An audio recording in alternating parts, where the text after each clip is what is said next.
देश दुनिया च वसदे पंजाबियों को खुशामदीद। मैं हरजिंदर सिंह रंधावा, तुसीं देख रहे हो पंजाब टैलीविजन और मेरे नाल ने मेजर सरदार परमजीत सिंह। सरदार परमजीत सिंह ने पंजाब के सियासी और समाजिक जीवन से स्टडी की है। मेजर साहब जी आया। थैंक यू रंधावा साहब। मेजर साहब, मैं तुहानूं जिन्नी बारी भी सुनिया जां समझिया ਉਹਦੇ ਵਿੱਚ ਤੁਸੀਂ ਮੁੱਦਿਆਂ ਨੂੰ ਬਹੁਤ ਬਰੀਕੀ ਨਾਲ ਆਂਕਦੇ ਹੋ, ਫਿਰ ਉਹਨਾਂ ਤੇ ਬਹੁਤ ਸਟੀਕ ਮੁਲਾਂਕਣ ਦਿੰਦੇ ਹੋ। ਮੈਨੂੰ ਇਹ ਦੱਸਿਓ ਕਿ ਪੰਜਾਬ ਦਾ ਫਿਊਚਰ ਕਿਹੋ ਜਿਹਾ, ਇਹਨੂੰ ਭਵਿੱਖ ਨੂੰ ਕਿਵੇਂ ਦੇਖੀਏ ਜਾਂ ਕਿਵੇਂ ਤਸੱਵਰ ਕਰੀਏ, ਕਲਪਨਾ ਕਿਹੋ ਜੀ ਕਰ ਸਕਦੇ ਹਾਂ। ਰੰਧਾਵਾ ਸਾਹਿਬ, ਪੰਜਾਬ ਅੱਜ ਮਰ ਰਿਹਾ। ਜਿਹੜੇ ਲੋਕ ਪੰਜਾਬ ਦੇ ਸਿਆਸਤਦਾਨ ਨੇ, ਜਿਹੜੇ ਕੁਰਸੀਆਂ ਤੇ ਬੈਠੇ ਨੇ, ਉਹ ਜ਼ਿੰਮੇਵਾਰੀ ਲੈਣ ਤੋਂ ਪਿੱਛੇ ਹਟਦੇ ਨੇ। ਪੰਜਾਬ ਦੀ ਅੰਤ ਦੇ ਵਿੱਚ ਕਿਸੇ ਸਿਆਸੀ ਧਿਰ ਨੂੰ ਜ਼ਿੰਮੇਵਾਰੀ ਲੈਣੀ ਪਊਗੀ। ਪਾਸਿੰਗ ਦਾ ਬੈਟਨ ਵਾਲਾ ਕੇਸ ਪੰਜਾਬ 'ਚ ਹੁਣ ਨਹੀਂ ਚੱਲ ਸਕਦਾ। 10 ਸਾਲ ਅਕਾਲੀ ਸਰਕਾਰ ਰਹੀ, ਉਹਨਾਂ ਨੇ ਪੰਜਾਬ ਦੇ ਇਕਨੋਮਿਕ ਹਾਲਾਤ ਜੋ ਵੀ ਕੀਤੇ, ਕੈਗ ਦੀ ਰਿਪੋਰਟ 'ਚ ਤੁਹਾਡੇ ਸਾਹਮਣੇ ਹੈ। ਐਂਡ ਫਰਦਰ ਮੈਂ ਤੁਹਾਨੂੰ ਕੁਝ ਡਿਪਰੈਸਿੰਗ ਡਾਟਾ ਦੇਣਾ ਚਾਹੁੰਦਾ ਪੰਜਾਬ ਦੇ ਬਾਰੇ। ਤੁਹਾਨੂੰ ਇਹ ਜਾਣ ਕੇ ਬੜੀ ਹੈਰਾਨੀ ਹੋਊਗੀ ਤੇ ਬੜੀ ਹੀ ਦੁੱਖ ਹੋਊਗਾ, ਪੰਜਾਬ ਦੀ ਪਰ capita national income national average ਤੋਂ ਥੱਲੇ ਚਲੀ ਗਈ ਹੈ, ਜਿਹੜੀ ਕਿ ਇਸ ਵੇਲੇ 1.15 ਲੱਖ ਪ੍ਰਤੀ ਈਅਰ ਹੈ। ਇਹਦਾ ਮਤਲਬ ਇਹ ਹੈ ਕਿ ਅਸੀਂ ਹੁਣ ਇੱਕ ਅਮੀਰ ਸਟੇਟ ਨਹੀਂ ਰਹੇ, ਜਿਹਦੇ ਅਸੀਂ ਸੋਹਿਲੇ ਗਾਉਂਦੇ ਸਾਂ ਕਿ ਪੰਜਾਬ ਇੱਕ ਰਿਚ ਸਟੇਟ ਆ, ਪ੍ਰੋਸਪਰਸ ਸਟੇਟ ਆ। ਹੁਣ ਉਹ ਨਹੀਂ ਰਿਹਾ, ਉਹ ਨੈਸ਼ਨਲ ਐਵਰੇਜ ਤੋਂ ਥੱਲੇ ਚਲਾ ਗਿਆ। ਪਰ ਕੈਪੀਟਾ ਐਕਸਪੈਂਡੀਚਰ ਅਗਰ ਪੰਜਾਬ ਦਾ ਅਸੀਂ ਲਈਏ ਤੇ ਉਹ ਪਰ ਪਰਸਨ 800 ਰੁਪਈਆ ਹੈ, ਜਦੋਂ ਕਿ ਸਾਡਾ ਗਵਾਂਢੀ ਸੂਬਾ ਹਰਿਆਣਾ ਇੱਕ ਬੰਦੇ ਦੇ ਉੱਤੇ 3000 ਰੁਪਇਆ ਖਰਚ ਕਰ ਰਿਹਾ ਤੇ ਗੋਆ ਵਰਗਾ ਛੋਟਾ ਸਟੇਟ 14000 ਰੁਪਏ ਖਰਚ ਕਰ ਰਿਹਾ। ਅਸੀਂ ਕਿੱਥੇ ਸੀ ਤੇ ਕਿੱਥੇ ਪਹੁੰਚ ਗਏ, ਇਹਦਾ ਮੁਲਾਂਕਣ ਕਰਨਾ, ਇਹਦੀ ਅਕਾਊਂਟੇਬਿਲਿਟੀ ਲੈਣੀ ਬਹੁਤ ਜ਼ਰੂਰੀ ਹੈ। ਧਾਰਮਿਕ ਮੁੱਦਿਆਂ ਦੇ ਵਿੱਚ ਭੜਕਾਉਣਾ, ਧਾਰਮਿਕ ਮੁੱਦਿਆਂ ਦੇ ਵਿੱਚ ਪੋਲਰਾਈਜ਼ ਕਰਨਾ, ਠੀਕ ਹੈ, ਅਕਾਲੀ ਦਲ ਦੇ ਉੱਤੇ ਬਲੇਮ ਕਰਨਾ, ਕਾਂਗਰਸ ਇੱਕ ਦੂਜੇ ਨੂੰ ਮਤਲਬ ਬਿਲਕੁਲ ਹੀ ਜਿਹਨੂੰ ਕਹਿੰਦੇ ਆ ਹਿਟਿੰਗ ਬਿਲੋ ਦਾ ਬੈਲਟ ਕਰਨੀ, ਇਹ ਹੁਣ ਸਾਨੂੰ ਸ਼ੋਭਾ ਨਹੀਂ ਦਿੰਦਾ। ਪੋਲਿਟਿਕਸ ਦੇ ਵਿੱਚ ਮੈਂ ਤੁਹਾਨੂੰ ਇੱਕ ਹੋਰ ਡਾਟਾ ਦੇਣਾ ਚਾਹੁੰਦਾ ਹਾਂ। ਪੰਜਾਬ ਦੇ ਵਿੱਚ ਸਿਰਫ 34 MLA ਜਿਹੜੇ ਨੇ ਉਹ 50 ਸਾਲ ਤੋਂ ਥੱਲੇ ਨੇ, ਠੀਕ ਹੈ ਜੀ। ਇਹਦਾ ਮਤਲਬ 29% MLA 50 ਸਾਲ ਤੋਂ ਥੱਲੇ ਨੇ, 80% MLA ਜਿਹੜੇ ਨੇ ਉਹ ਕਰੋੜਪਤੀ ਨੇ, ਠੀਕ ਹੈ। ਇਹ ਸਟੇਟਸਮੈਨ ਹੋਣੇ ਚਾਹੀਦੇ ਸੀਗੇ, ਬਟ ਇਹ ਸਾਡੇ ਲੀਡਰ ਅੱਜ ਸਟੇਟਮੈਨ ਟਰਨਡ ਬਿਜ਼ਨਸਮੈਨ ਪੋਲੀਟੀਸ਼ੀਅਨਸ ਬਣ ਗਏ ਨੇ। ਇਹਦੀ ਸਾਨੂੰ ਜਨਤਾ ਨੂੰ, ਇਹਦੀ ਸਾਨੂੰ ਲੋਕਾਂ ਨੂੰ ਅਕਾਊਂਟੇਬਿਲਿਟੀ ਇਹਨਾਂ ਤੋਂ ਲੈਣੀ ਪਏਗੀ, ਠੀਕ ਹੈ। ਅੱਜ ਪੰਜਾਬ ਦੇ ਜੋ ਹਾਲਾਤ ਨੇ, ਇਹਦੇ ਵਾਸਤੇ ਅਸੀਂ ਕਿਹਨੂੰ ਬਲੇਮ ਕਰੀਏ? ਪ੍ਰੈਜ਼ੈਂਟ ਫਾਈਨਾਂਸ ਮਿਨਿਸਟਰ ਜਿਹੜੇ ਸੀਗੇ, ਉਹ ਪਿਛਲੇ ਟਰਮ ਦੇ ਵਿੱਚ ਵੀ ਫਾਈਨਾਂਸ ਮਿਨਿਸਟਰ ਸੀਗੇ। ਉਹਨਾਂ ਨੂੰ ਇਹਦੀ ਅਕਾਊਂਟੇਬਿਲਿਟੀ ਲੈਣੀ ਪਏਗੀ ਤੇ ਇਹਦੇ ਉੱਤੇ ਆਨਸਰ ਕਰਨਾ ਪਏਗਾ ਕਿ ਕਿਉਂ ਪੰਜਾਬ ਥੱਲੇ ਜਾ ਰਿਹਾ। ਬਿਊਰੋਕ੍ਰੇਸੀ ਦੀ ਅਗਰ ਆਪਾਂ ਗੱਲ ਕਰੀਏ, ਬਿਊਰੋਕ੍ਰੇਸੀ ਤੇ ਉਹਨਾਂ ਦੀ ਰਿਸਪੌਂਸਿਬਿਲਿਟੀ ਬਣਦੀ ਹੈ ਫਿਜ਼ੀਕਲ ਮੈਨੇਜਮੈਂਟ ਕਰਨਾ, ਉਹ ਵੀ ਨਹੀਂ ਕਿਤੇ ਵੀ ਨਜ਼ਰ ਆ ਰਹੇ। ਤੇ ਇਹਦਾ ਸਾਨੂੰ ਲੋਕਾਂ ਨੂੰ ਹੁਣ ਸਵਾਲ ਕਰਨਾ ਪਏਗਾ ਕਿ ਧਾਰਮਿਕ ਮੁੱਦਿਆਂ ਤੇ ਅਸੀਂ ਰਹਿਣਾ ਹੈ ਜਾਂ ਅਸੀਂ ਆਪਣੇ ਬੱਚਿਆਂ ਦਾ ਫਿਊਚਰ ਬਣਾਉਣਾ ਹੈ। ਲੇਕਿਨ ਜੇ ਮੰਨ ਲਓ ਕੁਝ ਕਰਨਾ ਹੀ ਹੋਵੇ ਪੰਜਾਬ ਲਈ, ਕਿੱਥੋਂ ਸ਼ੁਰੂ ਕੀਤਾ ਜਾ ਸਕਦਾ? ਤਰਜੀਹਾਂ ਕੀ ਹੋਣ? ਪਹਿਲ ਦੇ ਆਧਾਰ ਤੇ ਕੀ ਕੀਤਾ ਜਾਵੇ? ਮੰਨ ਲਓ ਕੋਈ ਧਿਰ ਕਰ ਹੀ ਨਹੀਂ ਰਹੀ ਹੁਣ, ਲੇਕਿਨ ਜੇ ਕੋਈ ਕਰਨਾ ਚਾਹਵੇ ਤੇ ਕਿੱਥੋਂ ਸ਼ੁਰੂ ਕਰੇ? ਤੁਹਾਨੂੰ ਕੀ ਲੱਗਦਾ ਇਹਨੂੰ ਖੜਾ ਕੀਤਾ ਜਾ ਸਕਦਾ? ਜਿੰਨਾ ਤੁਸੀਂ ਅੰਕੜਿਆਂ ਦੇ ਵਿੱਚ ਜਾਣਦੇ ਹੋ, ਕਿ ਹੁਣ ਅਜੇ ਵੀ ਗੁੰਜਾਇਸ਼ ਹੈਗੀ ਆ ਇਹਨੂੰ ਪੋਜ਼ਿਟਿਵ ਪਾਸਿਓਂ ਦੇਖਣ ਲਈ? ਹਾਲਾਂਕਿ ਮੈਂ ਨਿਰਾਸ਼ਾਵਾਦੀ ਨਹੀਂ, ਲੇਕਿਨ ਸਥਿਤੀਆਂ ਐਸੀਆਂ ਹੁੰਦੀਆਂ ਨੇ ਕਿ ਨਿਰਾਸ਼ਾ ਦੇ ਵਿੱਚ ਡੁੱਬ ਜਾਂਦੇ ਆ ਗਲ-ਗਲ। ਰੰਧਾਵਾ ਸਾਹਿਬ, ਇਹਦੇ ਦੋ ਇਸ਼ੂਜ਼ ਨੇ। ਮੈਂ ਥੋੜਾ ਜਿਹਾ, ਮੈਂ ਕੋਈ ਅਰਥ ਸ਼ਾਸਤਰੀ ਨਹੀਂ ਆ, ਮੈਂ ਇੱਕ ਫੌਜ ਦੇ ਬੈਕਗ੍ਰਾਉਂਡ ਤੋਂ ਆ, ਬਟ ਮੈਂ ਆਪਣੀ ਸਮਝ ਦੇ ਅਨੁਸਾਰ ਪੰਜਾਬ ਦੇ ਵਿੱਚ ਦੋ ਇਸ਼ੂਜ਼ ਮੈਂ ਲਿਆਉਣਾ ਚਾਹੁੰਦਾ। ਅਗਰ ਆਪਾਂ ਸਭ ਤੋਂ ਪਹਿਲਾਂ ਤੇ ਪੰਜਾਬ ਨੂੰ ਡੀਸੈਂਟਰਲਾਈਜੇਸ਼ਨ ਕਰਨੀ ਪਏਗੀ, ਆਪਣੀ ਚੀਫ ਮਿਨਿਸਟਰ ਨੂੰ ਆਪਣੀ ਫਾਈਨੈਂਸ਼ੀਅਲ ਪਾਵਰ ਨੂੰ ਡਿਵੋਲਵ ਕਰਕੇ ਲੋਕਲ ਬੋਡੀਜ਼ ਤੱਕ ਦੇਣਾ ਪਏਗਾ। ਕਿਉਂਕਿ ਜੋ ਵੀ ਇੱਕ MLA ਆ, ਕਿੰਨੀ ਮਰਜ਼ੀ ਤੁਸੀਂ ਸਮਾਰਟ ਸਰਕਾਰ ਚੂਜ਼ ਕਰ ਲਓ, ਕਿੰਨੇ ਮਰਜ਼ੀ ਤੁਸੀਂ ਸਮਾਰਟ ਚੀਫ ਮਿਨਿਸਟਰ ਚੂਜ਼ ਕਰ ਲਓ, ਬਟ ਉਹ ਚੰਡੀਗੜ੍ਹ 'ਚ ਬਹਿ ਕੇ ਗਵਰਨ ਅੰਮ੍ਰਿਤਸਰ ਦੀ ਗਲੀਆਂ ਨੂੰ ਨਹੀਂ ਕਰ ਸਕਦਾ। ਇਸੇ ਕਰਕੇ ਸਾਡੇ ਸੰਵਿਧਾਨ ਨੇ 73rd and 74th constitutional amendment ਪਾਸ ਕੀਤਾ, ਜਿਹਦੇ ਵਿੱਚ ਲੋਕਲ ਬੋਡੀਜ਼ ਲਿਆਂਦੀਆਂ। ਅਗਰ 50% ਫੰਡਿੰਗ ਲੋਕਲ ਬੋਡੀ ਦੇ ਹੈਂਡ 'ਚ ਨਹੀਂ ਹੋਏਗੀ, ਠੀਕ ਹੈ, ਤੇ ਇਨਫਰਾਸਟ੍ਰਕਚਰ ਡਿਵੈਲਪਮੈਂਟ ਇੰਪੋਸੀਬਲ, ਠੀਕ ਹੈ। ਦੂਜੇ ਪਾਸੇ ਲੇਟਰਲ ਇੰਟਰੀ ਇੱਕ ਸ਼ਬਦ ਹੈ, ਠੀਕ ਹੈ। ਅੱਜ ਮੈਂ ਤੁਹਾਡੇ ਵਿਊਅਰਸ ਨੂੰ ਇਹਦਾ ਥੋੜਾ ਜਿਹਾ ਮਤਲਬ ਸਮਝਾਉਣਾ ਚਾਹੁੰਦਾ ਹਾਂ। ਕਿਤੇ ਵੀ ਕੋਈ ਵੀ ਪੰਜਾਬੀ ਜਿਹੜਾ ਪੰਜਾਬ ਦੇ ਵਾਸਤੇ ਸੋਚਦਾ ਹੈ, ਉਹਦਾ ਦਿਲ ਧੜਕਦਾ ਹੈ, ਉਹ ਕਿਸੇ ਵੀ ਫੀਲਡ 'ਚ ਹੋਵੇ, ਉਹਨੂੰ ਪੈਰਲਲੀ ਗਵਰਨਮੈਂਟ ਜੁਆਇਨ ਕਰਨ ਦਾ ਐਜ਼ ਅ ਬਿਊਰੋਕਰੇਟ ਮੌਕਾ ਦੇਣਾ ਚਾਹੀਦਾ ਹੈ। ਕਿਉਂਕਿ ਆਪਾਂ ਇੱਕ IAS ਅਫਸਰ ਜਿਹੜਾ ਇੱਕ ਜਰਨਲ ਫੀਲਡ ਦੇ ਵਿੱਚ ਸਪੈਸ਼ਲਾਈਜ਼ਡ ਹੁੰਦਾ, ਉਹ ਤੋਂ ਅਸੀਂ ਇਹ ਨਹੀਂ ਤਰਜਮਾਨੀ ਕਰ ਸਕਦੇ ਕਿ ਉਹ ਇਕਨੋਮਿਸਟ ਹੋਵੇ, ਉਹ ਇੱਕ ਚੰਗਾ ਸਿਕਿਉਰਿਟੀ ਦੇ ਵਿੱਚ ਐਡਵਾਈਜ਼ਰ ਹੋਵੇ। ਸਾਨੂੰ ਪ੍ਰੋਫੈਸ਼ਨਲਸ ਦੀ ਜ਼ਰੂਰਤ ਹੈ, ਜਿਹੜੀ ਚੀਜ਼ਾਂ ਨੂੰ ਸਮਝਣ, ਜਿਹੜੀ ਰੈਕਲੈਸ ਸਪੈਂਡਿੰਗ ਨਾ ਕਰਨ ਤੇ ਸਾਨੂੰ ਇਹੋ ਜਿਹੇ ਪ੍ਰੋਫੈਸ਼ਨਲਸ ਦੀ ਜ਼ਰੂਰਤ ਹੈ। ਸਾਨੂੰ ਇੱਕ ਪ੍ਰੋਫੈਸ਼ਨਲ ਫਾਈਨਾਂਸ ਮਿਨਿਸਟਰ ਦੀ ਜ਼ਰੂਰਤ ਹੈ, ਇੱਕ ਪ੍ਰੋਫੈਸ਼ਨਲ ਹੋਮ ਮਿਨਿਸਟਰ ਦੀ ਜ਼ਰੂਰਤ ਹੈ। ਇਹ ਨਹੀਂ ਅਸੀਂ ਹੁਣ ਕਰ ਸਕਦੇ ਕਿ ਅਸੀਂ ਕੰਸੈਂਟਰੇਟ ਕਰ ਲਈਏ ਸਾਰੀ ਪਾਵਰ ਇੱਕ ਬੰਦੇ ਦੇ ਹੱਥ। ਤੁਸੀਂ ਇੱਕ ਛੋਟੇ ਜਿਹੇ ਕਲਰਕ ਦਾ ਉਦਾਹਰਣ ਲਓ ਜਿਹੜਾ ਆਫਿਸਾਂ 'ਚ ਕੰਮ ਕਰਦੇ ਆ, ਉਹ ਆਪਣੀ ਫਾਈਲਾਂ ਕਲੀਅਰ ਨਹੀਂ ਕਰ ਪਾਉਂਦਾ। ਆਪਾਂ ਕਿੱਦਾਂ ਐਕਸਪੈਕਟ ਕਰਦੇ ਆ ਕਿ ਸਿੰਗਲ ਬੰਦਾ ਬਹਿ ਕੇ ਸਟੇਟ ਦੇ ਵਿੱਚ ਤੇ ਸਾਰਾ ਹੀ ਲੋਡ ਲੈ ਕੇ ਤੇ ਉਹਨੂੰ ਮਤਲਬ ਹਰ ਪਾਸਿਓਂ ਵਧੀਆ ਕਰ ਸਕੇ। ਸਾਨੂੰ ਲੈਟਰਲ ਐਂਟਰੀ ਦੀ ਲੋੜ ਹੈ। ਜਿੱਥੇ ਵੀ ਐਕਸਪਰਟਸ ਨੇ ਉਹਨਾਂ ਨੂੰ ਸਾਨੂੰ ਸੱਦਣਾ ਪੈਣਾ ਹੈ ਪੰਜਾਬ ਦੇ ਵਿੱਚ। ਪੰਜਾਬ ਦੇ ਰਿਟਾਇਰਡ ਬਿਊਰੋਕਰੈਟਸ, ਪੰਜਾਬ ਦੇ ਰਿਟਾਇਰਡ ਇਕਨੋਮਿਸਟ, ਸਾਨੂੰ ਇਹਨਾਂ ਦੀ ਹੁਣ ਸੇਵਾ ਲੈਣੀ ਪੈਣੀ। ਲੇਕਿਨ ਜੇ ਦੂਜੇ ਪਾਸਿਓਂ ਦੇਖਦੇ ਆ ਤੇ ਸਭ ਤੋਂ ਪਹਿਲਾਂ ਹੁੰਦੀ ਹੈ ਵਿਵਸਥਾ। ਜਿੰਨਾ ਚਿਰ ਸਿਸਟਮ ਠੀਕ ਨਹੀਂ ਹੁੰਦਾ, ਜਿੰਨਾ ਚਿਰ ਤੁਹਾਡਾ ਲਾ ਐਂਡ ਆਰਡਰ ਦਾ ਮਸਲਾ ਹੱਲ ਨਹੀਂ ਹੁੰਦਾ, ਜੇ ਤੁਸੀਂ ਲੈਂਡਲੌਕਡ ਹੋ, ਸਾਰੇ ਬੰਨਿਓ ਘਿਰੇ ਹੋਏ ਹੋ, ਤੁਸੀਂ ਧਰਤੀ ਨਾਲ ਘਿਰੇ ਹੋ, ਬਾਰਡਰਸ ਨਾਲ ਘਿਰੇ ਹੋ, ਤੁਹਾਡੇ ਆਪਣੇ ਵੀ ਤੁਹਾਡੇ ਬਗਾਨਿਆਂ ਵਰਗੇ ਹੋ ਗਏ। ਹਰਿਆਣਾ ਸਾਨੂੰ ਲੰਘਣ ਨਹੀਂ ਦਿੰਦਾ, ਪਿਛਲੀ ਵਾਰੀ ਉਹ ਬੈਰੀਕੇਡ ਤੋੜ ਕੇ ਗਏ ਨੇ ਸਾਡੇ ਬੰਦੇ। ਉਸ ਸਥਿਤੀ ਦੇ ਵਿੱਚ ਜਿਹਦੇ ਕੋਲ ਆਪਣੀ ਸਿਰਫ ਖੇਤੀ ਹੋਵੇ, ਉਹ ਕਰੇ ਕੀ? ਹੁਣ ਗੱਲ ਤਾਂ ਇਹ ਹੈ ਕਿ ਗਵਰਨ ਤਾਂ ਕਰਨਗੇ ਜੇਕਰ ਕੁਝ ਹੱਥ 'ਚ ਹੋਊਗਾ, ਪੈਸੇ ਤਾਂ ਹੈ ਨਹੀਂ। ਹੁਣ ਇਸ ਸਥਿਤੀ ਦੇ ਵਿੱਚ ਪੰਜਾਬ ਦਾ ਆਪਣਾ ਸਾਧਨ ਕੀ ਹੋਵੇ ਤਾਂ ਕਿ ਇਹ ਆਪਣੇ ਇਨਫਰਾਸਟ੍ਰਕਚਰ ਤੋਂ ਲੈ ਕੇ ਆਪਣੇ ਲੋਕਾਂ ਨੂੰ ਬੁਨਿਆਦੀ ਸਹੂਲਤਾਂ ਦੇ ਸਕੇ। ਗਵਰਨਮੈਂਟਸ ਕਹਿੰਦੀਆਂ ਸਾਡੇ ਤਾਂ ਹੱਥ ਪੱਲੇ ਕੁਝ ਨਹੀਂ, ਸਾਰਾ ਕੁਝ ਸੈਂਟਰ ਹੱਥ 'ਚ ਲੈ ਗਿਆ। ਪਰ ਜੇ ਮੌਜੂਦਾ ਸਥਿਤੀ ਦੇ ਵਿੱਚ ਵੀ ਪੰਜਾਬ ਨੂੰ ਇਵੇਂ ਹੀ ਜਿੱਥੇ ਅਸੀਂ ਖੜੇ ਆ ਇਵੇਂ ਹੀ ਖੜਾ ਕਰਨਾ ਹੋਵੇ ਤੇ ਸਾਡੇ ਕੋਲ ਸਾਧਨ ਕੀ ਨੇ, ਕਿੱਥੋਂ ਪੈਸਾ ਜਨਰੇਟ ਹੋਵੇ ਤੇ ਕਿਵੇਂ ਅਸੀਂ ਉਹਦੀ ਵੰਡ ਕਰੀਏ?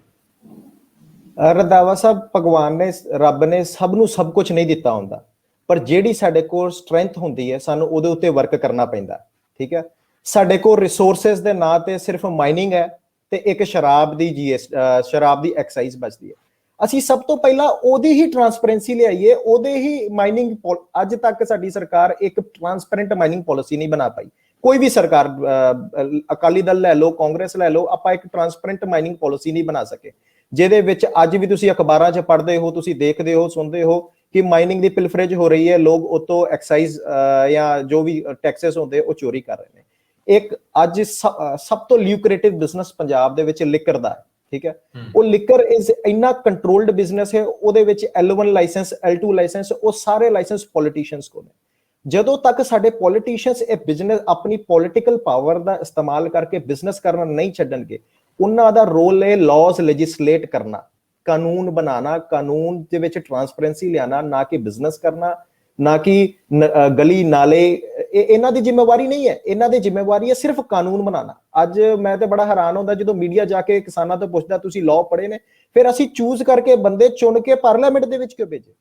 ਇਹ ਜਦੋਂ ਤੱਕ ਕਾਨੂੰਨਾਂ ਦੇ ਵਿੱਚ ਟਰਾਂਸਪੇਰੈਂਸੀ ਨਹੀਂ ਆਉਂਦੀ, ਲਾਇਸੈਂਸ ਕਿਉਂ? ਆਪਾਂ ਕਹਿੰਦੇ ਯੂਥ ਸਾਡਾ ਅਨਇੰਪਲੋਇਡ ਆ, ਉਹ ਯੂਥ ਨੂੰ ਅਸੀਂ ਕਾਰੋਬਾਰ ਦੇ ਵਿੱਚ ਲਾਵਾਂਗੇ ਕਦੋਂ? ਕਿਉਂਕਿ ਉਹ ਤਾਂ ਜਿਹੜੇ ਲੁਕਰੇਟਿਵ ਜਿਹੜੇ ਚੱਲਦੇ ਹੋਏ ਬਿਜ਼ਨਸ ਹੈ ਉਹ ਤਾਂ ਕਦੀ ਕਰ ਨਹੀਂ ਸਕਦੇ। ਠੀਕ ਹੈ, ਉਹਦੇ ਵਿੱਚ ਸਾਨੂੰ ਬਿਜ਼ਨਸ ਪਾਲਿਸੀਜ਼ ਦੇ ਵਿੱਚ ਸਾਨੂੰ ਸਭ ਤੋਂ ਪਹਿਲਾਂ ਟਰਾਂਸਪੇਰੈਂਸੀ ਲਿਆਉਣਾ ਚਾਹੋਗੇ। ਤੁਸੀਂ ਜਾਣ ਕੇ ਹੈਰਾਨ ਹੋਗੇ, ਵਰਲਡ ਦੇ ਸਕਸੈਸਫੁਲ ਹੋਟਲੀਅਰ ਸਰਦਾਰ ਸੰਤ ਸਿੰਘ ਚਟਵਾਲ ਨੇ, ਉਹਨਾਂ ਦਾ ਕੋਚੀ ਦੇ ਵਿੱਚ ਹੋਟਲ ਆ, ਹੈਦਰਾਬਾਦ ਦੇ ਹੋਟਲ ਆ, ਪਰ ਉਹ ਪੰਜਾਬ ਦੇ ਵਿੱਚ ਨਹੀਂ ਲਿਆਉਣਾ ਚਾਹੁੰਦੇ। ਸਾਡਾ ਡਾਇਸਪੋਰਾ ਸਾਡੇ ਪੰਜਾਬ ਦੇ ਵਿੱਚ ਇਨਵੈਸਟਮੈਂਟ ਕਰਨ ਤੋਂ ਡਰਦਾ ਹੈ। ਜਦੋਂ ਤੱਕ ਸਾਡੀ ਫੋਰਨ ਇਨਵੈਸਟਮੈਂਟ ਨਹੀਂ ਹੁੰਦੀ ਸਾਡੇ ਕੰਟਰੀ ਦੇ ਵਿੱਚ, ਜੌਬ ਕਿੱਥੋਂ ਜਨਰੇਟ ਹੋਏਗੀ? 2 ਕਿੱਲੇ ਵਾਲੇ ਕਿਸਾਨ ਦਾ ਮੁੰਡਾ ਹੋਰ ਕਿੰਨੀ ਜ਼ਮੀਨ ਵੰਡੇਗਾ? ਠੀਕ ਹੈ, ਇਹ ਸਾਨੂੰ ਸੋਚਣਾ ਪੈਣਾ ਹੈ, ਸਾਨੂੰ ਇਨਵੈਸਟਮੈਂਟ ਲਿਆਣੀ ਪੈਣੀ ਆ। ਸਾਡੇ ਕੋਲ ਅੱਜ ਬਹੁਤ ਐਗਰੀਕਲਚਰ ਇੱਕ ਇਹੋ ਜਿਹਾ ਸੈਕਟਰ ਆ ਜਿਹਦੇ ਵਿੱਚ ਕਦੀ ਵੀ ਮੰਦੀ ਨਹੀਂ ਆ ਸਕਦੀ। ਇਸੇ ਕਰਕੇ ਵੱਡੇ ਵੱਡੇ ਕਾਰਪੋਰੇਟ ਘਰਾਣੇ ਇਹਦੇ ਪਿੱਛੇ ਪਏ ਹੋਏ ਨੇ। ਇਜ਼ਰਾਈਲ ਇੱਕ ਛੋਟਾ ਜਿਹਾ ਕੰਟਰੀ, ਇਜ਼ਰਾਈਲ ਇੱਕ ਛੋਟਾ ਜਿਹਾ ਕੰਟਰੀ ਆ, ਠੀਕ ਹੈ, ਜਿਹਦੇ ਕੋ ਇੰਨੀ ਜ਼ਰਖੇਜ਼ ਜ਼ਮੀਨ ਵੀ ਨਹੀਂ ਹੈ ਪੰਜਾਬ ਵਰਗੂ, ਫਿਰ ਵੀ ਉਹ ਫਰੂਟਸ ਤੇ ਸਿਟਰਸ ਜਿੰਨੇ ਵੀ ਫਰੂਟਸ ਹੁੰਦੇ ਉਹਨੂੰ ਐਕਸਪੋਰਟ ਕਰਦੇ ਨੇ। ਉਹ ਕੋਆਪਰੇਟਿਵਸ ਦੇ ਉੱਤੇ ਜ਼ੋਰ ਦਿੰਦੇ, ਉਹ ਕਮਿਊਨਿਟੀ ਬਿਲਡ ਕਰਦੇ ਨੇ, ਉਹ ਪ੍ਰੋਸੈਸਿੰਗ ਪਲਾਂਟ ਲਗਾਉਂਦੇ ਨੇ। ਠੀਕ ਹੈ, ਸਾਡੀ ਗਵਰਨਮੈਂਟ ਪੰਜਾਬ ਦੀ ਜਿਹੜੀ ਖੇਤੀ ਦੇ ਉੱਤੇ ਡਿਪੈਂਡੈਂਟ ਹੈ, 26% ਲੋਕ ਪੰਜਾਬ ਦੇ ਖੇਤੀ ਦੇ ਵਿੱਚ ਹੈਗੇ ਨੇ, ਪਰ ਅਜੇ ਵੀ ਅਸੀਂ ਪਿੰਡਾਂ ਦੇ ਵਿੱਚ ਪਿੰਡਾਂ ਨੂੰ ਇਕੱਠੇ ਕਰਕੇ ਆਲੂ ਨੂੰ ਪ੍ਰੋਸੈਸ ਕਰਨ ਵਾਲੀ ਪੰਜਾਬ ਦਾ ਬ੍ਰਾਂਡ ਨਹੀਂ ਬਣਾ ਸਕੇ। ਘੱਟੋ ਘੱਟ ਅਗਰ ਆਪਾਂ ਚਿਪਸ ਬਣਾ ਦਿੰਦੇ ਪੰਜਾਬ ਦੀ, ਕੋਈ ਨਾ ਕੋਈ ਸਾਡਾ ਡਾਇਸਪੋਰਾ ਜਿਹੜਾ ਵਿਦੇਸ਼ਾਂ 'ਚ ਬੈਠਾ ਉਹੀ ਉਹਨੂੰ ਉੱਤੇ ਹੀ ਐਕਸਪੋਰਟ ਕਰ ਸਕਦੇ ਸੀ। ਸਾਨੂੰ ਐਕਸਪੋਰਟ ਓਰੀਐਂਟਡ। ਬਿਲਕੁਲ ਠੀਕ ਹੈ। ਤੁਸੀਂ ਸੰਤ ਸਿੰਘ ਚਟਵਾਲ ਦੀ ਗੱਲ ਕੀਤੀ ਹੈ, ਮੈਂ ਉਹਨਾਂ ਨਾਲ ਇਸ ਮਾਮਲੇ 'ਚ ਉਹਨਾਂ ਨੂੰ ਸਵਾਲ ਕੀਤਾ ਸੀ, ਮੈਨੂੰ ਇੰਟਰਵਿਊ ਕਰਨ ਦਾ ਮੌਕਾ ਮਿਲਿਆ ਤੇ ਉਹ ਮੈਨੂੰ ਕਹਿਣ ਲੱਗੇ ਕਿ ਮੇਰੀਆਂ ਕੁਝ ਆਪਣੀਆਂ ਪਰੇਸ਼ਾਨੀਆਂ ਨੇ ਔਰ ਇੱਥੋਂ ਦੇ ਕੁਝ ਸਿਆਸੀ ਹਾਲਾਤ ਨੇ, ਇਹ ਸਾਡੀਆਂ ਆਪਣੀਆਂ ਮੁਸ਼ਕਲਾਂ ਹੁੰਦੀਆਂ ਜੀ। ਉਹ ਥੋੜਾ ਜਿਹਾ ਗੱਲ ਨੂੰ ਗੋਲ ਕਰ ਗਏ, ਪਰ ਇਹ ਸਾਫ਼ ਸੀਗਾ ਕਿ ਪੰਜਾਬ ਦੇ ਵਿੱਚ ਇਨਵੈਸਟ ਨਹੀਂ ਕਰਨਾ ਚਾਹੁੰਦੇ। ਦੂਜੇ ਬੰਨੇ ਮੈਨੂੰ ਇੱਕ ਦਿਨ ਬੜੀ ਹੈਰਾਨੀ ਹੋਈ, ਤੁਸੀਂ ਵੀ ਅੰਮ੍ਰਿਤਸਰ 'ਚ ਰਹਿੰਦੇ ਹੋ, ਬੜੀ ਤਕਲੀਫ ਹੋਈ ਕਿ ਇੱਥੇ ਜਿਹੜਾ ਸਭ ਤੋਂ ਵੱਡਾ ਮਾਲ ਬਣਿਆ, ਜਿਹੜਾ ਸਭ ਤੋਂ ਲੇਟੈਸਟ ਬਣਿਆ ਸੀ, ਜਿਹੜਾ ਇੱਕ ਬਹੁਤ ਵੱਡੀ ਕੰਪਨੀ ਨਾਲ ਦੇਸ਼ ਦੇ ਜਿਹੜੇ ਰਿਨਾਊਂਡ ਕਾਰਪੋਰੇਟਸ ਨੇ ਉਹਨਾਂ ਨੇ ਇਹਨੂੰ ਵੇਚਤਾ ਜਾਂ ਸ਼ਾਇਦ ਕਿਸੇ ਹੋਰ ਹੱਥਾਂ 'ਚ ਦਿੱਤਾ, ਔਰ ਸ਼ਾਇਦ ਉਹ ਟਿੱਪਣੀ ਵੀ ਬੜੀ ਘਾਤਕ ਸੀ ਕਿ ਸਾਡੀ ਸਭ ਤੋਂ ਇਹ ਬੁਰੀ ਇਨਵੈਸਟਮੈਂਟ ਸੀ। ਕੌਣ ਪੰਜਾਬ ਦੇ ਵਿੱਚ ਆਊਗਾ ਜੇ ਅਸੀਂ ਪ੍ਰਬੰਧ ਠੀਕ ਨਹੀਂ ਦੇਵਾਂਗੇ, ਲੋਕਾਂ ਦਾ ਭਰੋਸਾ ਬਹਾਲ ਨਹੀਂ ਕਰਾਂਗੇ, ਕਿੱਦਾਂ ਵਾਪਰੂਗਾ ਸਾਰਾ? ਮੈਨੂੰ ਤਾਂ ਸੋਚ ਕੇ ਡਰ ਆਉਂਦਾ ਕਿ ਸਾਡੀ ਪੀੜ੍ਹੀ ਵਾਪਸ ਮੁੜੂਗੀ ਵੀ, ਜਿਹੜੇ ਚਲੇ ਗਏ ਆ ਜਾਂ ਜਿਹੜੇ ਜਾਣ ਲਈ ਤਿਆਰ ਬੈਠੇ ਆ ਪੰਜਾਬ ਦੇ ਵਿੱਚ, ਅਗਲੀ ਪੀੜ੍ਹੀ ਦੇ ਨਾਂ ਤੇ ਸਾਡੇ ਕੋਲ ਕੌਣ ਰਹਿਣਗੇ? ਜਿਹੜੇ ਬਿਲਕੁਲ ਲਾਚਾਰ ਹੋਣਗੇ, ਜਿਹੜੇ ਕਿਤੇ ਜਾ ਨਹੀਂ ਸਕਣਗੇ, ਜਿਹੜੇ ਸਿਰਫ ਪੰਜਾਬ 'ਚ ਹੀ ਰਹਿ ਸਕਣਗੇ ਇਹ ਸੋਚ ਕੇ ਕਿ ਸਾਡੇ ਲਈ ਬਾਕੀ ਸਰਹੱਦਾਂ ਬੰਦ ਨੇ, ਭਾਵੇਂ ਕੈਨੇਡਾ, ਆਸਟ੍ਰੇਲੀਆ, ਅਮਰੀਕਾ ਜਾਂ ਕਿਧਰੇ ਵੀ। ਬੜੀ ਹਾਲਾਤ ਟੇਢੀ ਦਿਸ਼ਾ 'ਚ ਚੱਲਦੇ। ਰੰਧਾਵਾ ਸਾਹਿਬ, ਮੈਂ ਤੁਹਾਡੀ ਗੱਲ ਨਾਲ ਬਿਲਕੁਲ ਸਹਿਮਤ ਹਾਂ, ਤੇ ਮੈਂ ਤੁਹਾਨੂੰ ਇੱਕ ਹੋਰ ਤੁਹਾਨੂੰ ਆਪਣਾ ਅੰਕਲਨ ਦੇਣਾ ਚਾਹੁੰਦਾ। ਜਿਹੜੇ ਵੱਡੇ ਕਾਰਪੋਰੇਟ ਹਾਊਸ ਹੁੰਦੇ ਨੇ ਉਹ ਸਿਰਫ 1 ਜਾਂ 2% ਹੁੰਦੇ ਨੇ, ਠੀਕ ਹੈ ਜੀ। ਉਸ ਤੋਂ ਬਾਅਦ ਜਿਨ੍ਹਾਂ ਲੋਕਾਂ ਨੂੰ ਸਰਕਾਰਾਂ ਨਾਲ ਕੰਮ ਪੈਂਦਾ ਹੈ ਉਹ ਸਾਡੇ ਸਮਾਜ ਦਾ ਸਿਰਫ 10% ਦਾ ਹਿੱਸਾ ਹੁੰਦੇ ਨੇ। 80% ਲੋਕ ਸਾਡੇ ਤੁਹਾਡੇ ਵਰਗੇ ਛੋਟੇ ਵਪਾਰੀ, ਛੋਟੇ ਕਾਰੋਬਾਰੀ, ਛੋਟੇ ਟੂਰਿਜ਼ਮ ਵਾਲੇ ਜਾਂ ਕਹਿ ਲਓ ਹਰ ਕਿੱਤੇ ਨੂੰ ਕਰਨ ਵਾਲੇ ਲੋਕ ਹੁੰਦੇ ਨੇ। ਸਾਡੀ ਗਵਰਨਮੈਂਟ ਨੇ ਉਹਨਾਂ ਵਾਸਤੇ ਕੀ ਕੀਤਾ, ਇਹ ਹੁਣ ਲੋਕਾਂ ਨੂੰ ਖੁਦ ਪੁੱਛਣਾ ਪੈਣਾ ਹੈ ਆਪਣੇ ਆਪ ਨੂੰ ਕਿ ਤੁਹਾਡੇ ਘਰ 'ਚ ਰੋਟੀ ਹੁਣ ਪਹਿਲਾਂ ਤੋਂ ਵੱਧ ਆ ਰਹੀ ਹੈ ਕਿ ਘੱਟ ਆ ਰਹੀ ਹੈ? ਅੰਮ੍ਰਿਤਸਰ ਇੱਕ ਰਿਲੀਜੀਅਸ ਟੂਰਿਜ਼ਮ ਦਾ ਹੱਬ ਹੈ, ਠੀਕ ਹੈ। ਆਪਾਂ ਅਜੇ ਤੱਕ ਆਪਣੇ ਡਾਇਸਪੋਰਾ ਵਾਸਤੇ ਇੱਕ ਕੰਡਿਊਸਿਵ ਇਨਵਾਇਰਨਮੈਂਟ ਨਹੀਂ ਬਣਾ ਸਕੇ ਕਿ ਉਹ ਇੱਥੇ ਆਣ, ਆਪਣੇ ਧਰਮ ਨੂੰ ਸਮਝ ਸਕਣ, ਠੀਕ ਹੈ। ਅਸੀਂ ਇਨਫੈਕਟ ਆਪਣੇ ਧਾਰਮਿਕ ਇੰਸਟੀਟਿਊਸ਼ਨਸ ਦੇ ਅੰਦਰ ਲੜਾਈ ਖਤਮ ਨਹੀਂ ਕਰ ਸਕੇ, ਠੀਕ ਹੈ। ਇਹ ਸਾਡਾ ਇੱਕ ਪੰਜਾਬੀ ਬੱਚਾ ਜਿਹੜਾ ਕੈਨੇਡਾ ਦੇ ਵਿੱਚ ਵੱਡਾ ਹੋਇਆ ਹੈ, ਜਿਹੜਾ ਅਮਰੀਕਾ ਦੇ ਵਿੱਚ ਵੱਡਾ ਹੋਇਆ, ਉਹ ਕੀ ਆਸ ਲੈ ਕੇ ਉਹਦੇ ਮਾਪਿਓ ਉਹਨੂੰ ਕੀ ਦਿਖਾਉਣ ਆਉਣਗੇ ਇੱਥੇ ਕਿ ਕਿੱਦਾਂ ਗਰੀਬੀ ਹੁੰਦੀ ਹੈ, ਕਿੱਦਾਂ ਲੋਕ ਲਾਚਾਰ ਹੁੰਦੇ ਨੇ? ਹੁਣ ਕੋਰੋਨਾ ਵਾਇਰਸ ਦੇ ਕੇਸਿਸ ਦੇਖ ਲਓ, ਲੋਕਡਾਊਨ ਨੂੰ ਲੈ ਕੇ ਸਰਕਾਰ ਬਹੁਤ ਹੀ ਚਿੰਤਿਤ ਰਹਿੰਦੀ ਹੈ। ਪੰਜਾਬ ਸਰਕਾਰ ਉਹ ਸਭ ਤੋਂ ਪਹਿਲਾਂ ਦੇਸ਼ ਦੇ ਵਿੱਚ ਲੋਕਡਾਊਨ ਅਨਾਉਂਸ ਕਰਦੀ ਹੈ, ਬਟ ਉਹ ਲੋਕਡਾਊਨ ਨਾਲ ਕਿੰਨਾ ਦਾ ਨੁਕਸਾਨ ਹੋ ਰਿਹਾ ਹੈ? ਛੋਟੇ ਹੋਟਲ ਵਾਲੇ, ਛੋਟੇ ਰੈਸਟੋਰੈਂਟ ਵਾਲੇ, ਚਾਟ ਪਕੌੜੀਆਂ ਵਾਲੇ, ਟਿੱਕੀਆਂ ਵਾਲੇ, ਉਹਨਾਂ ਦਾ ਵਾਲੀ ਵਾਰਸ ਕੌਣ ਹੈ? ਸਾਡੀ ਬਿਊਰੋਕ੍ਰੇਸੀ ਆ, ਇੱਕ ਟੈਂਡੈਂਸੀ ਸਾਡੇ ਪੰਜਾਬ ਦੇ ਵਿੱਚ, ਮੈਂ ਵੀ ਦਫ਼ਤਰਾਂ ਦੇ ਵਿੱਚ ਜਾਂਦਾ, ਤੁਸੀਂ ਵੀ ਜਾਂਦੇ ਹੋਗੇ, ਸਾਡੇ ਆਫਿਸਿਸ ਕਲੋਜ਼ਡ ਹੁੰਦੇ ਅਫਸਰਾਂ ਦੇ, ਉਹ ਬਿਲਕੁਲ ਦਰਵਾਜ਼ਾ ਬੰਦ ਹੁੰਦਾ ਹੈ, ਉਹ ਅੰਦਰੋਂ ਤੇ ਬਾਹਰੋਂ ਡਿਸਕਨੈਕਟ ਹੋ ਜਾਂਦੇ। ਪਾਲਿਸੀ ਮੇਕਿੰਗ ਤੇ ਪਾਲਿਸੀ ਇੰਪਲੀਮੈਂਟੇਸ਼ਨ ਦੇ ਵਿੱਚ ਬਹੁਤ ਵੱਡਾ ਗੈਪ ਆ। ਇੱਕ IAS ਅਫਸਰ ਹਾਰਵਰਡ ਯੂਨੀਵਰਸਿਟੀ ਤੋਂ ਕੋਰਸ ਕਰਕੇ ਆ ਜਾਂਦਾ ਹੈ, ਬਟ ਉਹਨੂੰ ਨਹੀਂ ਪਤਾ ਇੱਕ ਛਾਬੜੀ ਵਾਲੇ ਦੀ ਵੀ ਜ਼ਿੰਦਗੀ, ਜਿਹੜਾ ਇੱਕ ਠੇਲਾ ਲੈ ਕੇ ਚੱਲਦਾ, ਉਹ ਵੀ ਐਗਜ਼ਿਸਟ ਕਰਦਾ। ਉਹਦਾ ਸਭ ਤੋਂ ਵੱਡਾ ਉਦਾਹਰਣ ਸੀਗਾ ਜਦੋਂ ਲੋਕਡਾਊਨ ਹੋਇਆ, ਜਿਹੜੇ ਮਾਈਗ੍ਰੈਂਟ ਲੇਬਰ ਸੀਗੇ, ਜਿਹੜੇ ਲੋਕ ਇਨਫਾਰਮਲ ਸੈਕਟਰ ਦੇ ਵਿੱਚ ਦਿਹਾੜੀਆਂ ਤੇ ਕੰਮ ਕਰ ਰਹੇ ਸੀ, ਉਹਨਾਂ ਦਾ ਬੁਰਾ ਹਾਲ। ਸਾਡੀ ਸਰਕਾਰ ਦੋਵੇਂ ਸੈਂਟਰ ਤੇ ਸਟੇਟ ਉਹਨਾਂ ਨੂੰ ਰਾਸ਼ਨ ਤੱਕ ਨਹੀਂ ਪ੍ਰੋਵਾਈਡ ਕਰ ਸਕੀ। ਅਗਰ ਧਾਰਮਿਕ ਤੇ ਤੁਹਾਡੇ ਮੇਰੇ ਵਰਗੇ ਜਨਰਸ ਲੋਕ ਨਾ ਹੁੰਦੇ ਤੇ ਲੋਕਾਂ ਨੇ ਭੁੱਖੇ ਮਰ ਜਾਣਾ ਸੀਗਾ। ਇਹ ਤੇ ਪੰਜਾਬ ਦਾ ਧਰਮ ਤੇ ਪੰਜਾਬ ਦੀ ਸੋਚ ਇਹੋ ਜਿਹੀ ਹੈ ਕਿ ਇੱਕ ਦੂਜੇ ਦਾ ਸਾਥ ਕਰਦੇ ਨੇ, ਨਹੀਂ ਤਾਂ ਗਵਰਨਮੈਂਟ ਆਪਣੇ ਰੋਲ ਤੇ ਹਰ ਜਗ੍ਹਾ ਫੇਲ ਹੋਈ ਹੈ। ਇਹਨੂੰ ਜਿੰਨਾ ਮਰਜ਼ੀ ਆਪਾਂ ਪੇਂਟ ਕਰ ਲਈਏ, ਇਹਨੂੰ ਜਿੰਨਾ ਮਰਜ਼ੀ ਅਸੀਂ ਛਪਾ ਲਈਏ, ਪਰ ਅੰਦਰੋਂ ਅੰਦਰ ਹੀ ਤੁਸੀਂ ਵੀ ਜਾਣਦੇ ਹੋ ਤੇ ਮੈਂ ਵੀ ਜਾਣਦਾ ਕੀ ਹਾਲਾਤ ਨੇ। ਨਹੀਂ, ਪਰ ਜੇਕਰ ਅਸੀਂ ਹੁਣ, ਤੁਸੀਂ ਪਾਲਿਸੀ ਮੇਕਿੰਗ ਦੀ ਗੱਲ ਕੀਤੀ ਹੈ ਔਰ ਉਹਦੇ ਅਮਲ ਦੀ ਗੱਲ ਕੀਤੀ ਹੈ, ਇਹ ਤਾਂ ਸਾਰਾ ਉਲਟਾ ਹੋ ਗਿਆ, ਸਾਰਾ ਹੀ ਪੁੱਠਾ ਹੋ ਗਿਆ। ਪਹਿਲਾਂ ਜਿਹੜੇ ਅਸੀਂ ਚੁਣ ਕੇ ਨੁਮਾਇੰਦੇ ਭੇਜਦੇ ਸੀ, ਉਹ ਲੋਕਾਂ ਦੇ ਨਜ਼ਰੀਏ ਤੋਂ ਪਾਲਿਸੀਜ਼ ਬਣਾਉਂਦੇ ਸੀ ਔਰ ਜਿਹੜੀ ਬਿਊਰੋਕ੍ਰੇਸੀ ਸੀ ਉਹਨੂੰ ਅਮਲ 'ਚ ਲਿਆਉਂਦੀ ਸੀ। ਹੁਣ ਤਾਂ ਮੈਨੂੰ ਲੱਗਦਾ ਕਿ ਸਾਰੀ ਡਰਾਫਟਿੰਗ ਜਿਹੜੀ ਆ ਉਹ ਬਿਊਰੋਕ੍ਰੇਸੀ ਕਰਦੀ ਆ, ਕਾਨੂੰਨ ਵੀ ਉਹ ਬਣਾਉਂਦੀ ਆ, ਸਟੱਡੀ ਵੀ ਉਹ ਕਰਦੀ ਹੈ, ਤੇ ਉਹ ਕਿਤਾਬਾਂ 'ਚੋਂ ਸਟੱਡੀ ਕਰਦੀ ਹੈ ਜਾਂ ਕਿਸੇ ਦੂਜੇ ਸਿਸਟਮ ਨੂੰ ਦੇਖ ਕੇ ਕਾਪੀ ਪੇਸਟਿੰਗ ਆ। ਤੇ ਸਾਡੇ ਜਿਹੜੇ ਜਿਨ੍ਹਾਂ ਨੇ ਬਣਾਉਣੇ ਸੀ ਕਾਨੂੰਨ, ਉਹ ਤਾਂ ਬਦਲੀਆਂ ਕਰਨ 'ਚ ਰੁੱਝੇ ਆ, ਉਹ ਤੇ ਭੋਗਾਂ ਵਿਆਹਾਂ ਤੇ ਜਾਣ ਜੋਗੇ ਨੇ, ਉਹ ਤਾਂ ਬਸ ਛੋਟੇ-ਮੋਟੇ ਸਮਾਗਮਾਂ ਤੱਕ ਸੀਮਤ ਨੇ। ਤੇ ਬਾਕੀ ਜਿਹੜਾ ਜਿੱਥੋਂ ਤੱਕ ਸਾਡੇ ਮਿਨਿਸਟਰਾਂ ਤੱਕ ਦਾ ਹੁਣ ਕਲਚਰ ਬਣ ਗਿਆ ਕਿ ਡਾਕ ਕਢਾਉਣ ਦਾ ਮਤਲਬ ਅਫਸਰ ਪਿੱਛੇ ਤੁਰੇ ਰਹਿੰਦੇ ਆ, ਜਾਂ ਇਹ ਇੱਕ ਰਸਮ ਤੋਂ ਅੱਗੇ ਕੁਝ ਨਹੀਂ। ਮੈਨੂੰ ਲੱਗਦਾ ਹੀ ਨਹੀਂਗਾ ਕਿ ਪੰਜਾਬ ਦੇ ਵਿੱਚ ਕੋਈ ਵਰਕ ਕਲਚਰ ਨਾਂ ਦੀ ਚੀਜ਼ ਆ ਸਰਕਾਰੀ ਪੱਧਰ ਤੇ। ਕਦੇ ਆਂਦੇ ਸਕੱਤਰੇਤ ਹੀ ਚੱਜ ਨਾਲ ਨਹੀਂ ਖੁੱਲਿਆ, ਮੁੱਖ ਮੰਤਰੀ ਸਾਹਿਬ ਤਾਂ ਮਾਸ਼ਾਅੱਲਾ ਕਦੇ ਗਏ ਹੀ ਨਹੀਂ, ਬਹੁਤ ਰੇਅਰ ਕਿਤੇ ਜਾਂਦੇ ਆ, ਜਿੱਦਣ ਜਾਂਦੇ ਉਦੋਂ ਖਬਰ ਬਣਦੀ ਸਾਲ ਖੰਡ ਬਾਅਦ।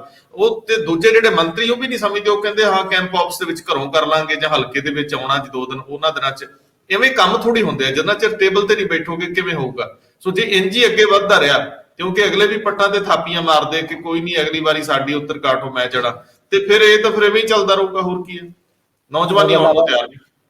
ਰੰਧਾਵਾ ਸਾਹਿਬ, ਤੁਸੀਂ ਬਿਲਕੁਲ ਹੀ ਵਾਜਬ ਸਵਾਲ ਚੁੱਕਿਆ, ਤੇ ਇਹ ਸਭ ਤੋਂ ਪ੍ਰੈਸਿੰਗ ਇਸ਼ੂ ਆ ਪੰਜਾਬ ਦਾ, ਅਕਾਊਂਟੇਬਿਲਿਟੀ। ਸਾਡੇ ਪੰਜਾਬੀ ਬਿਊਰੋਕਰੇਟਸ, ਸਾਡੇ ਪੰਜਾਬੀ ਲੈਜਿਸਲੇਚਰਸ, ਜਿਹੜੇ ਸਾਡੇ MLAs ਨੇ, ਇਹਨਾਂ ਦੀ ਅਕਾਊਂਟੇਬਿਲਿਟੀ ਨਹੀਂ ਹੈ।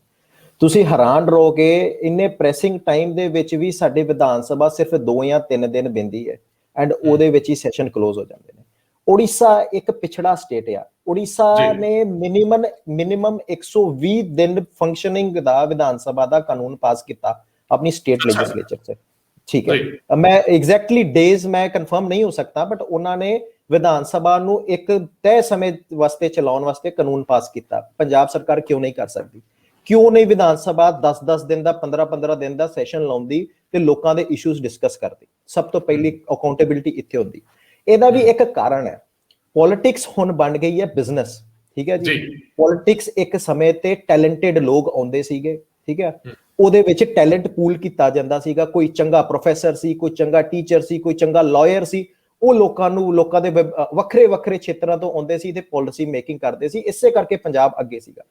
ਹੁਣ 2/3 of politicians in Punjab legislative assembly, ਉਹਨਾਂ ਦਾ ਬੈਕਗਰਾਉਂਡ ਜਿਹੜਾ ਉਹ ਪੋਲੀਟੀਕਲ ਡਾਇਨੈਸਟੀਜ਼ ਦੇ ਨਾਲ ਸੰਬੰਧਿਤ ਨੇ। ਉਹ ਪੋਲਿਟਿਕਸ, ਉਹ ਜੰਮੇ ਹੀ ਐਮਐਲਏ ਦੇ ਘਰ ਨੇ, ਉਹ ਜੰਮੇ ਹੀ ਮਿਨਿਸਟਰ ਦੇ ਘਰ ਨੇ।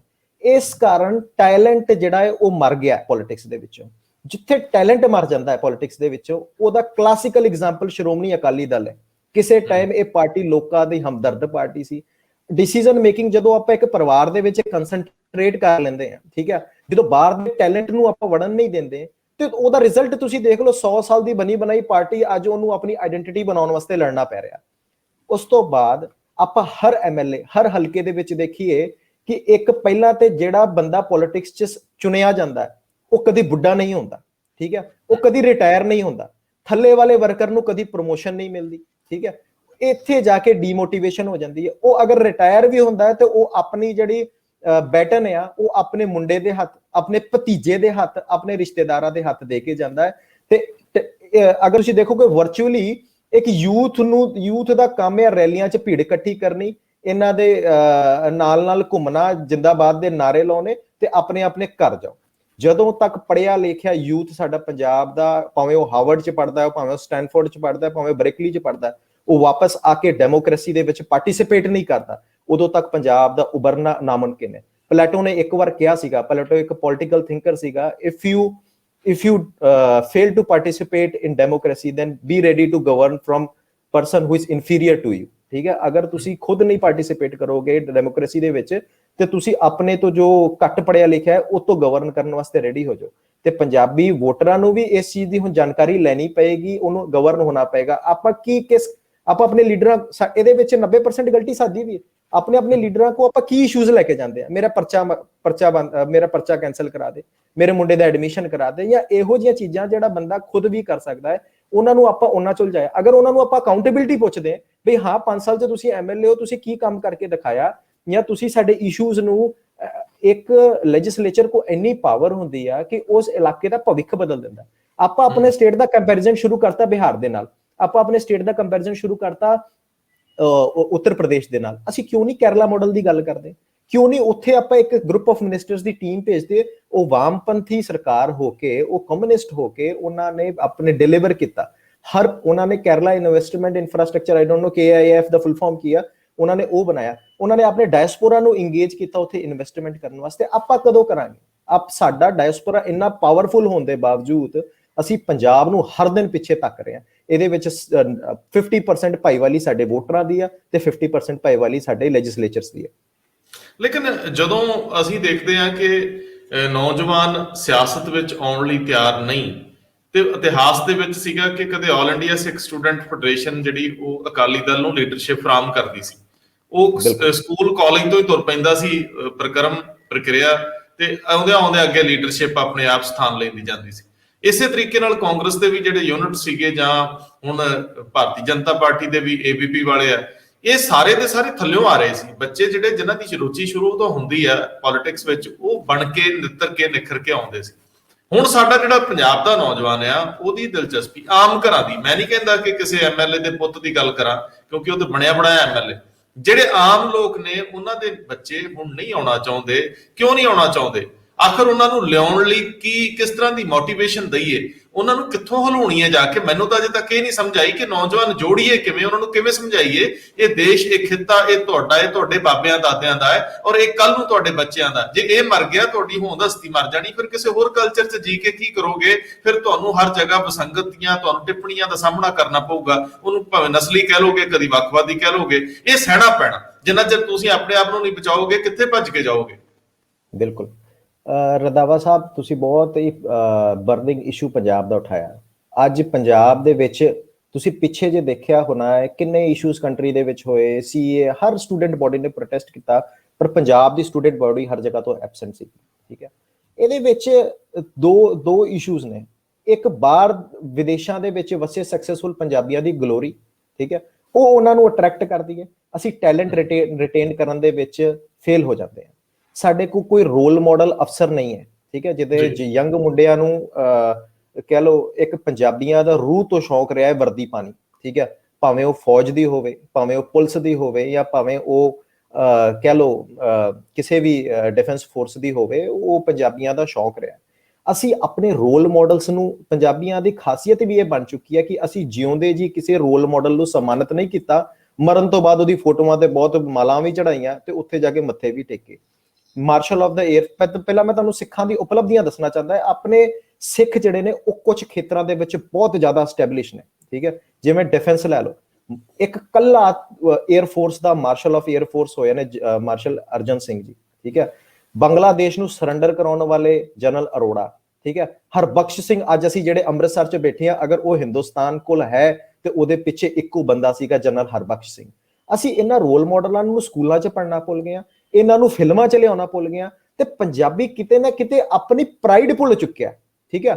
ਸਾਡਾ ਇੱਕ ਕਲਚਰ ਬਣ ਗਿਆ ਕਿ ਅਸੀਂ ਬਸ ਉੱਠੀਏ, ਅਸੀਂ ਹੁਣ ਆਪਾਂ ਜਿੰਨੇ ਵੀ ਮੁੰਡੇ ਬਾਹਰ ਆਪਾਂ ਜਾ ਰਹੇ ਹਾਂ, ਠੀਕ ਹੈ, ਆਪਾਂ ਕੀ ਉੱਥੇ ਹਾਰਵਰਡ 'ਚ ਡਿਗਰੀ ਲੈ ਰਹੇ ਹਾਂ, ਕੀ ਉੱਥੇ ਆਪਾਂ ਸਟੈਨਫੋਰਡ 'ਚ ਪੜ੍ਹ ਰਹੇ ਹਾਂ? ਆਪਾਂ ਉੱਥੇ ਜਾ ਕੇ ਉਸ ਸੁਸਾਇਟੀ ਦੇ ਉਸ ਵਰਗ ਦੇ ਜੁੜ ਰਹੇ ਹਾਂ ਜਿੱਥੋਂ ਸਿਰਫ ਤੇ ਸਿਰਫ ਅਸੀਂ ਇੱਕ ਮੀਨੀਅਲ ਜੌਬਸ ਦੇ ਵਿੱਚ ਰਹਿੰਦੇ ਹਾਂ, ਤੇ ਉਹਦੇ ਨਾਲ ਕੋਈ ਬੰਦਾ ਉਹਨਾਂ 'ਚ ਹਜ਼ਾਰਾਂ ਲੱਖਾਂ 'ਚ ਇੱਕ ਬੰਦਾ ਜਾ ਕੇ ਤਰੱਕੀ ਕਰਦਾ, ਅਸੀਂ ਉਹਦੇ ਵੱਲ ਦੇਖਦੇ। ਤੁਸੀਂ ਆਪਣੇ ਪੰਜਾਬ 'ਚ ਰਹੋ, ਇਹਨੂੰ ਆਪਣਾ ਸਮਝੋ, ਠੀਕ ਹੈ, ਆਪਣੇ ਰੋਲ ਮਾਡਲਸ ਨੂੰ ਸਟੱਡੀ ਕਰੋ। ਦੂਜਾ ਇਸ਼ੂ ਕੀ ਆ, ਸਾਡਾ ਯੂਥ ਜਿਹੜਾ ਹੈ ਉਹ ਬਹੁਤ ਜ਼ਿਆਦਾ ਕਾਲਾ ਹੋ ਜਾਂਦਾ।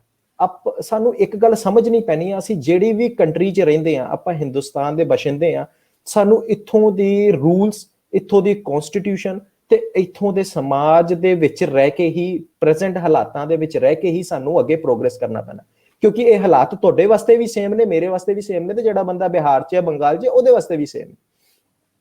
ਕਿਉਂ ਨਹੀਂ ਅਸੀਂ ਐਜੂਕੇਸ਼ਨ ਵੱਲ ਵੱਧਦੇ? ਠੀਕ ਹੈ, ਇਹਦੇ ਵਿੱਚ ਸਾਡੀ ਧਾਰਮਿਕ ਇੰਸਟੀਟਿਊਸ਼ਨਸ ਜਿਹੜੀਆਂ ਨੇ, SGPC, ਠੀਕ ਹੈ, ਇਹਨਾਂ ਦੇ ਰਿਸੋਰਸਿਸ ਦੀ ਇਹਨਾਂ ਕੋ ਕਮੀ ਨਹੀਂ ਹੈ।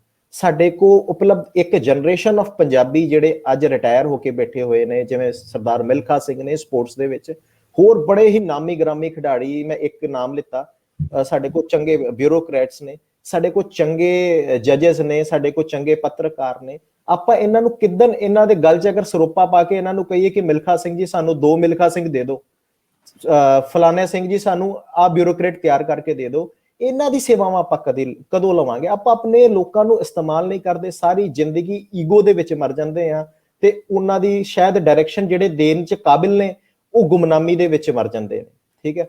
ਤੇ ਜਿਹੜੇ ਲੋਕ ਸਾਨੂੰ ਰਾਹ ਦੇ ਸਕਦੇ ਨੇ, ਉਹਨਾਂ ਨੂੰ ਵੀ ਆਪਣੀ ਰਿਸਪੌਂਸਿਬਿਲਿਟੀ ਸਮਝ ਕੇ ਹੁਣ ਅੱਗੇ ਆਉਣਾ ਪੈਣਾ। ਕਦੋਂ ਤੱਕ ਉਹ ਆਪਣੇ ਘਰਾਂ ਦੇ ਵਿੱਚ ਬਹਿ ਕੇ ਮਾੜੇ ਹਾਲਾਤਾਂ ਦੇ ਉੱਤੇ ਕਮੈਂਟ ਕਰਨਗੇ ਤੇ ਆਪਣੇ ਬੱਚਿਆਂ ਨੂੰ ਵਿਦੇਸ਼ ਭੇਜਣ ਵਾਸਤੇ ਪ੍ਰੇਰਣਗੇ? ਇਹਦੇ ਵਿੱਚ ਦੋਵਾਂ ਦਾ ਰੋਲ ਹੈ, ਜਿਹੜੇ ਲੋਕਾਂ ਨੇ ਉਪਲਬਧੀ ਪ੍ਰਾਪਤ ਕੀਤੀ ਹੈ ਤੇ ਜਿਹੜੇ ਲੋਕ ਨਹੀਂ ਕਰ ਸਕਦੇ, ਘੱਟੋ ਘੱਟ ਉਹਨਾਂ ਨੂੰ ਅਪਰੋਚ ਕਰਕੇ ਜੋੜ ਤੇ ਸਕਦੇ ਆ ਆਪਣੀ ਕਮਿਊਨਿਟੀ ਦੇ ਨਾਲ। ਇਹ ਸਾਨੂੰ ਸਾਡੀ ਬਹੁਤ ਸਰਕਾਰ ਨੂੰ ਵੀ ਸੋਚਣਾ ਪੈਣਾ ਤੇ SGPC ਨੂੰ ਵੀ ਸੋਚਣਾ ਪੈਣਾ। ਬਹੁਤ ਮਿਹਰਬਾਨੀ, ਬਹੁਤ ਬਹੁਤ ਧੰਨਵਾਦ।